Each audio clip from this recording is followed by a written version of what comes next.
warahmatullahi wabarakatuh. Perkenalkan, saya Arifia Eka Yuliana.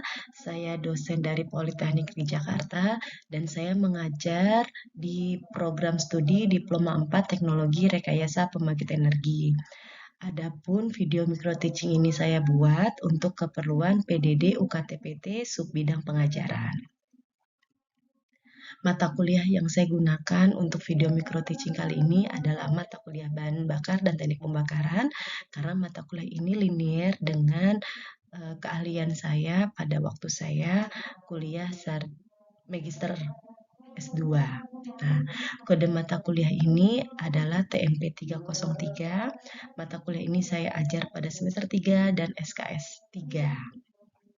Adapun deskripsi dari mata kuliah ini adalah mata kuliah ini membahas ruang lingkup, materi bahan bakar, dan teknik pembakaran, yang mana meliputi proses pembakaran berdasarkan reaksi kimia, fenomena nyala api stabil dan tidak stabil, karakteristik bahan bakar cair, padat, dan gas, serta mekanisme bagaimana pembakaran untuk 3 jenis zat tersebut, dan melakukan proses perhitungan kimia pembakaran untuk bahan bakar fosil dan terbarukan. Adapun capaian pembelajaran pada mata kuliah ini yakni mahasiswa mampu melakukan proses penjabaran terkait dengan konsep-konsep pembakaran dengan berbagai macam jenis bahan bakar untuk industri pembangkit termal khususnya.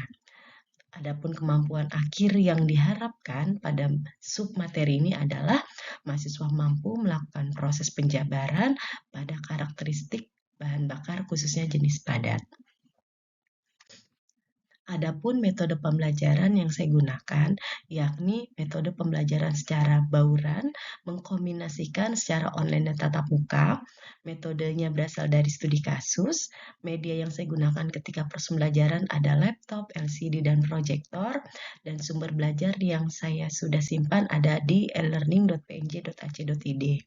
Adapun metode penilaian yang saya buat untuk mata kuliah ini ada aktivitas partisipasi 20%, ada hasil proyek 30%, ada kognitif pengetahuan tugas 10%, dan ada kognitif pengetahuan UTS 10%, dan ada kognitif pengetahuan UAS 30%. Izinkan saya setelah slide ini akan memulai video micro teaching saya. Assalamualaikum warahmatullahi wabarakatuh. Apa kabar teman-teman semua di sini? Baik, alhamdulillah. Terima kasih ya untuk semangatnya yang sudah ikut hadir dalam kegiatan perkuliahan pekan keempat pada hari ini ya teman-teman ya. Ya, sebelum kita memulai kegiatan perkuliahan kita agar dilancarkan, dimudahkan, dan mendapatkan keberkahan, oleh karena itu seperti biasa kita mulai dengan doa ya. Silakan doa dipimpin oleh Ketua Kelas Gilang. Bismillahirrahmanirrahim. Rabbi zidni ilman warzuqni fahman. Rabbi sodri wasiri amri waqtam lisani yafqahu qawli. Amin ya rabbal alamin. Baik, terima kasih ya Gilang sudah memimpin doa untuk Bu Arifia dan teman-teman semua di sini. Ya, teman-teman, untuk pekan keempat ini Bu Arifia melakukan proses pembelajaran secara tatap muka ya, tatap maya, mohon maaf, atau secara daring dalam jaringan. Semoga semangatnya tidak kalah seperti kita melakukan proses pembelajaran secara tatap muka atau luar jaringan ya. Oke, nah sebelum Bu Arifia masuk ke materi pekan keempat pada hari ini, alangkah baiknya Bu Arifia mereview dulu ya teman-teman ya, mereview materi yang sudah kita pelajari di pekan ketiga. Nah, pekan ketiga minggu lalu ya, kita belajar tentang apa teman-teman? Ada yang masih ingat gak? Ya betul, karena tertampil ya di layar tentang fenomena nyala api stabil dan tidak stabil. Oke, izinkan Bu Arifia bertanya sedikit ya teman-teman ya. Oke, kira-kira fenomena api mana yang kita harapkan teman-teman pada saat proses pembakaran? Ya betul, kita inginnya mendapatkan fenomena nyala api yang stabil ya. Oke, terus kemudian Bu Arifia bertanya, kalau fenomena nyala api tidak stabil, ada berapa jenis yang kemarin Bu Arifia sudah sampaikan? Ya, saking semangatnya nih semuanya pada ikut jawab ya. Alhamdulillah. Terima kasih ya teman-teman ya.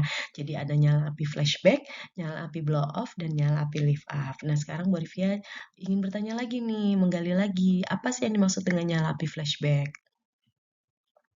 Ya, ya, baik. Ini kayaknya yang jawab terlalu bersemangat semua. Bu Rifia pilih aja ya. Silakan Indra, nyala api flashback apa Indra? Ya, tepat. Jadi nyala api flashback ini karena terjadi eh, bahan bakarnya lambat ya untuk masuk ke dalam sistem ruang bakar sehingga nyala apinya itu mencari siapa? Mencari bahan bakarnya, yakni sehingga dia mundur nyala apinya, seperti flashback. Nah, khawatirnya kondisi ini kalau nanti terjadi teman-teman, akan apa? Akan bisa meledakkan. Meledakkan siapa? Storage. Storage daripada siapa? Ya bahan bakar tersebut ya. Ini adalah suatu fenomena yang tidak kita harapkan. Otomatis kita berpikir bahwasanya, oh ya, ketepatan antara pemasukan bahan bakar dengan udara itu harus pas ya. Oke, ada nyala api blow off teman-teman. Nah, nyala api blow off ini apa? Mungkin, Rizky. Nah, Rizky silakan Rizky, nyala api blow off. Ya betul, jadi nyala api blow off ini kecepatan daripada udara itu lebih cepat ya daripada bahan bakar. Nah, memang kita membutuhkan udara lebih atau udara excess air, tapi tadi udara lebih atau excess air tadi harus pas dalam proses persentasenya, sehingga apa? Api itu tidak mati atau tidak padam. Oke, terima kasih. Kalau nyala api lift up, ya, nyala api lift up itu adalah nyala api yang melayang ya teman-teman ya. Kalau blow off tadi nyala apinya itu sampai padam atau tidak ada. Nah, kalau nyala api lift up ini dia bisa loncat atau melayang. Nah, khawatir kita adalah apa? Nyala api lift up ini loncat ke daerah atau tempat pembakaran yang tidak seharusnya. Nah, yang mana di situ mungkin ada potensi bahaya ya untuk terjadi proses kebakaran seperti itu. Nah, ini tiga hal fenomena nyala api tidak stabil ini harapan kita ketika kita melakukan proses pembakaran itu tidak terjadi ya.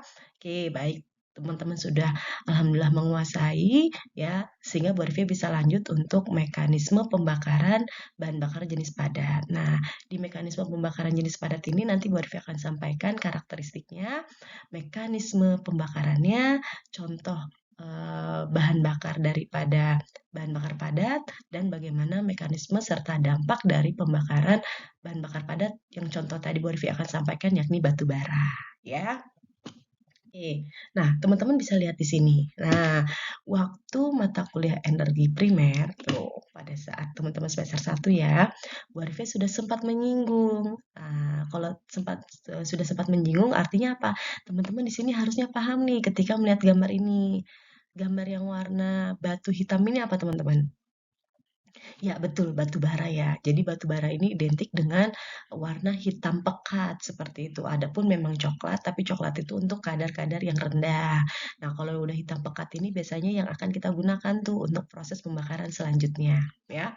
Mungkin kalau yang di sini nih, yang ada warna apa namanya, batuannya itu agak warna-warna coklat. Terus kemudian ada tanda sign-nya itu adalah daun-daun. Nah, kira-kira apa nih teman-teman? Oke, ini adalah bahan bakar dari terbarukan ya, yakni contohnya adalah biopelet. Nah, ini mungkin agak asing tapi nggak apa-apa. Insya Allah nanti akan Bu Arifia coba sampaikan dan kita akan coba melakukan proses pembakaran bahan bakar biopelet ini ya. Oke. Nah, adapun bahan bakar padat yang harus Bu Arifia sampaikan karena kenapa? Bahan bakar padat ini nanti berelasi untuk mata kuliah di semester 4 teman-teman. Insya Allah nanti kalau ketemu lagi dengan Bu Arifia ya, ada mata kuliah di semester 4 itu yakni boiler dan HRSG. Nah, boiler dan HRSG ini khususnya di boiler yang mana notabene di Indonesia itu masih menggunakan mayoritas bahan bakar padat yakni dari batu bara itu sendiri. Jadi bahan bakar padat ini sangat berelasi untuk mata kuliah di semester depan ya. Semoga teman-teman semua di sini lulus dan kita ketemu lagi ya. Semangat lah ya, semangat ya. Oke. Nah, bahan bakar padat ini sudah disampaikan sama Bu Arifia digunakan untuk proses pembakaran nih teman-teman. Di sini ada nyala api ya. Nah, nyala api ini akibat dari fenomena apa?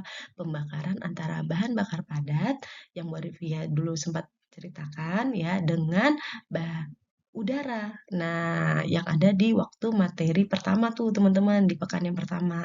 Jadi untuk syarat terjadinya proses pembakaran itu harus ada 3 kan? Ada bahan bakarnya, yakni bahan bakar padat, ada udaranya, dan ada sumber pemanasnya. Sehingga dari proses pembakaran ini kita akan menghasilkan nilai kalor atau panas yang mana akan dimanfaatkan untuk step selanjutnya. Ya, nah harapan kita sebenarnya apa teman-teman?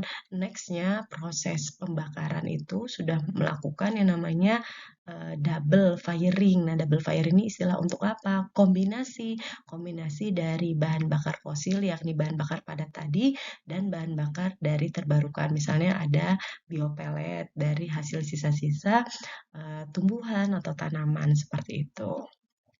Ya, nah untuk kita mengetahui bahwasanya batu bara ini bagus atau tidak bagus itu kan kita nggak bisa lihat ya teman-teman ya.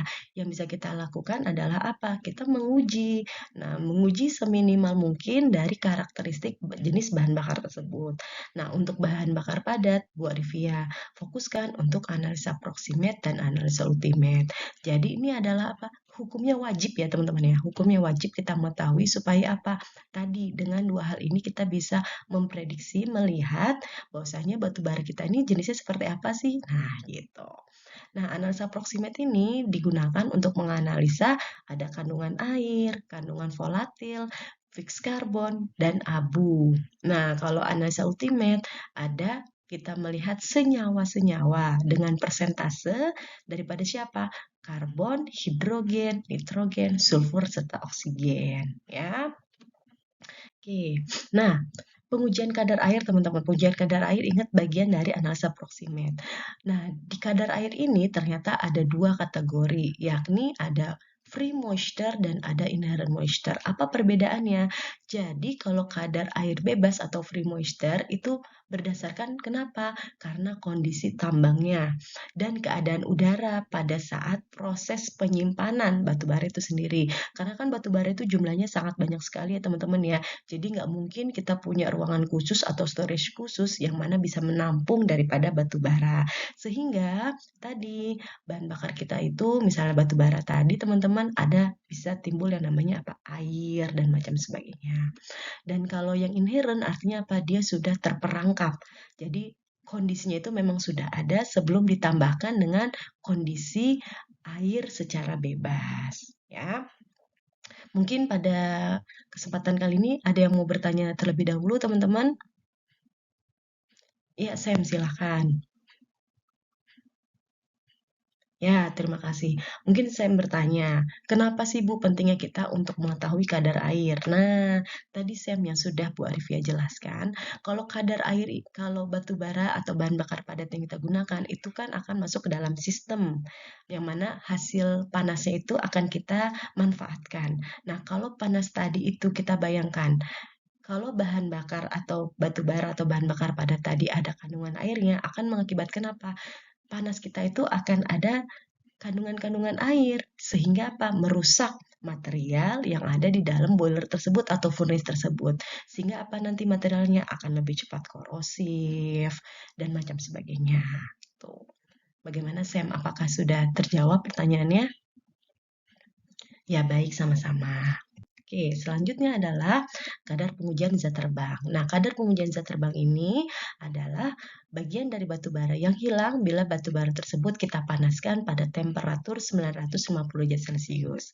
Zat terbang ini sangat berpengaruh pada kinerja pembakaran batu bara karena akan memberikan nyala yang panjang serta asap yang banyak pada saat kita bakar. Nah, kandungan zat terbang batu bara ini dapat kita tentukan dengan menghitung kehilangan berat sampel bila batu bara tersebut kita panaskan. Oke. Nah, terus kemudian ada pengujian kadar abu. Nah, pengujian kadar abu ini penting agar kita bisa memprediksi persentase abu yang akan nanti kita hasilkan seperti itu.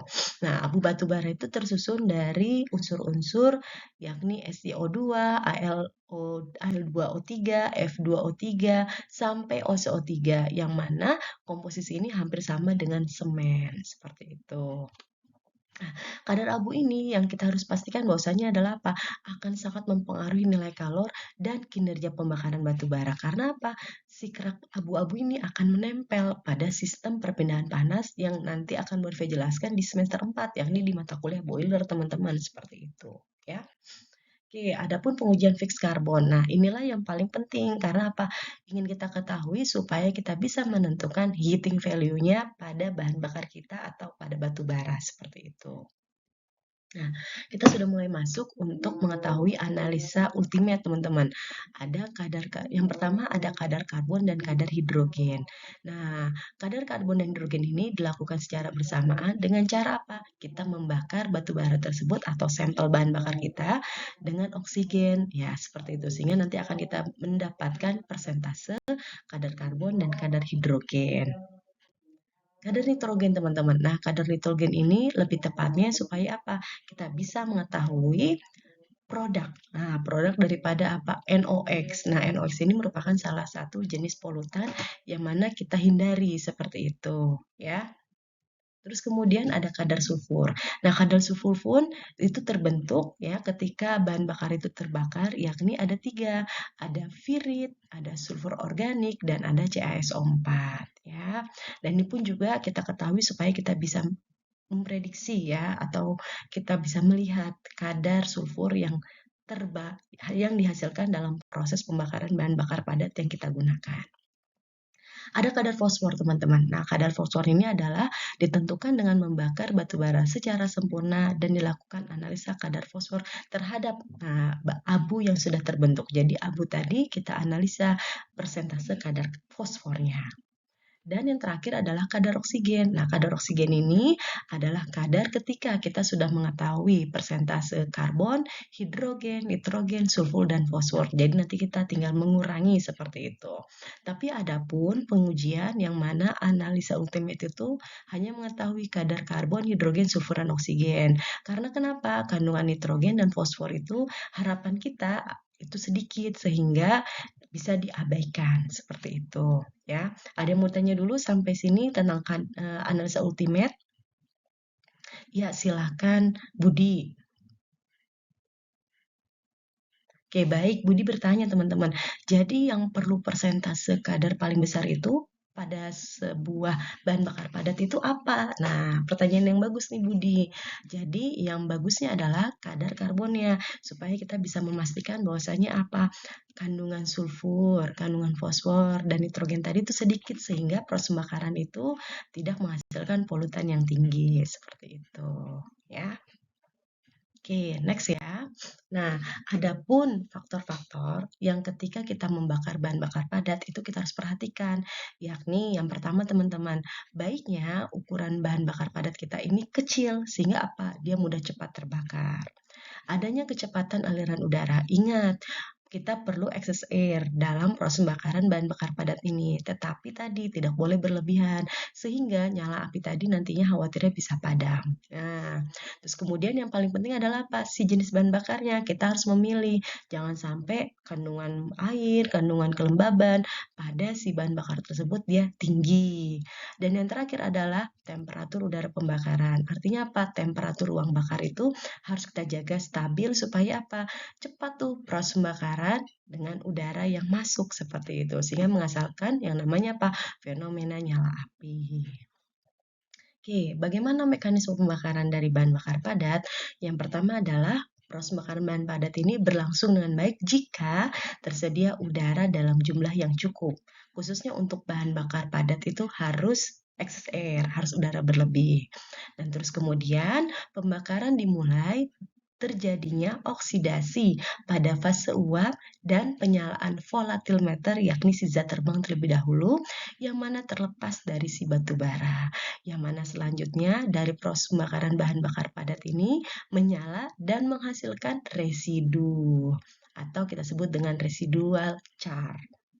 Nah, tahapan penyalaan volatimeter ini menyebabkan fenomena kestabilan nyala api dan temperatur sehingga residu padat bisa menyala, sementara pada saat proses penyalaan residu padat terjadi mekanisme reaksi yang kompleks yang selanjutnya akan menghasilkan apa? Panas atau heating value pada pembakaran itu sendiri. Oke, next ya. Nah, adapun contoh yang sebenarnya sudah Bu Arifia singgung tadi, yakni tentang batu bara, ya kan teman-teman, yang mana batu bara sudah sempat Bu Arifia ceritakan atau sudah sempat kita melakukan proses kuliahan pada semester 1. Nah, yakni di mata kuliah energi primer. Coba di sini Bu Arifia sedikit mereview aja ya teman-teman ya. Jadi batu bara itu kan ada 5 jenis. Ada antrasit, ada bituminus, ada subbituminus, ada lignit, dan gambut.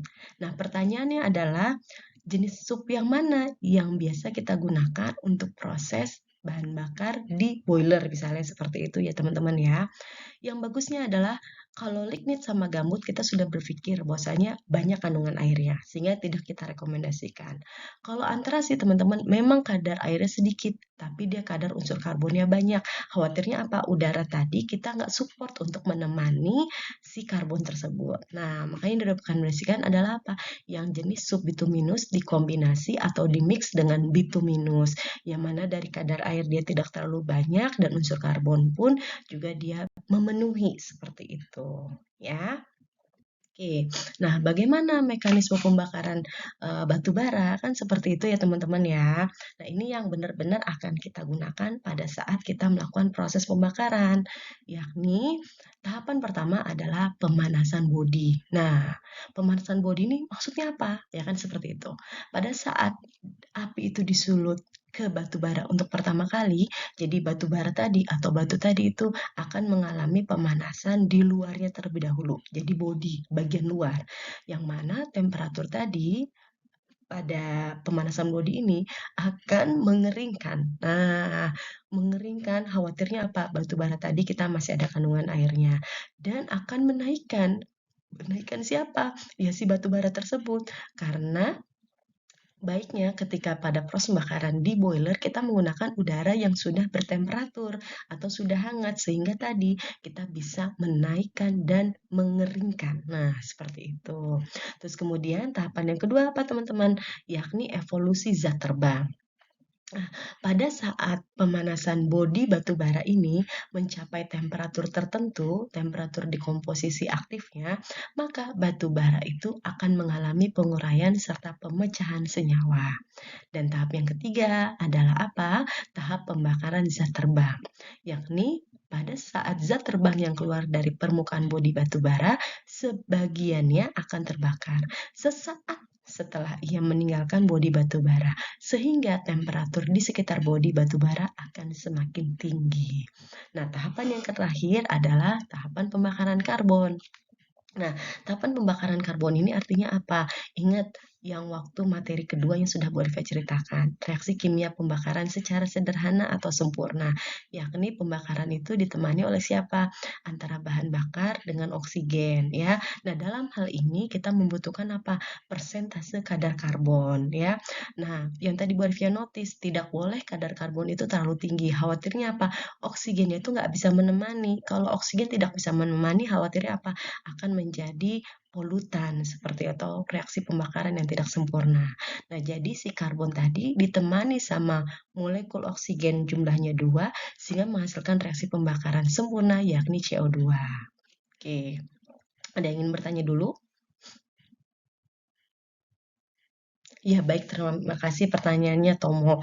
Bu, apakah pembakaran pada batu bara itu akan mendapatkan pembakaran yang sempurna? Nah, idealnya Tomo, kita selalu inginnya itu pembakaran itu sempurna. Tapi tadi, aktualnya adalah kandungan karbon ini ketika kita menguji yang namanya bahan bakar padat khususnya, itu kan tidak semua sampel kita uji. Jadi satu satu misalnya satu kontainer atau satu box paling kita menguji itu 2 atau 3 kali. Sehingga hasil pengujian tadi sebenarnya tidak bisa merepresentasikan secara keseluruhan, tapi tetap harus kita uji supaya apa? Kita mendapatkan gambaran bahwasanya kadar karbon yang kita gunakan itu berapa persen. Nah, jadi tadi kemungkinan untuk ideal sempurna itu tidak, tapi aktualnya harapan kita adalah apa?